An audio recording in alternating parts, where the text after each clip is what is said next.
Thursday morning எல்லா ஊர்லேயுமே நல்ல மழை பெஞ்சிட்ருக்கு. அதே மாதிரி மதுரையிலேயும் நல்ல மழை. கொஞ்ச நாளாக அடித்த நல்ல வெயிலுக்கு இப்போ 2 நாளாக மழை பெஞ்சு நல்லா கிளைமேட் ஜில்லுன்னு சூப்பராக இருக்குது. வெயில் சீசனில் இருக்குமா மழை சீசனில் இருக்குமா அப்படி ஒரு கன்ஃபியூஸே வந்துடும் போல். கிளைமேட் அந்த மாதிரி இருக்குது.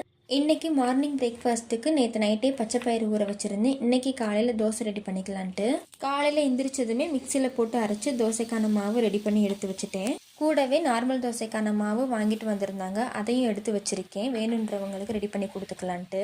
அது கூடவே தக்காளி சட்னி தான் ரெடி பண்ணியிருந்தேன். எண்ணெய் சூடானதும் உளுந்து, கடலைப்பருப்பு, வெங்காயம், காஞ்ச மிளகாய், கறிவேப்பிலை, கொத்தமல்லி, தக்காளி, தேவையான அளவு உப்பு, இது எல்லாம் நல்லா வதங்கினதும் கடைசியாக ஒரு சின்ன துண்டு இஞ்சி சேர்த்துக்கணும். இது எல்லாத்தையும் நல்லா ஆற வச்சு அரைச்சி எடுத்துக்கணும்.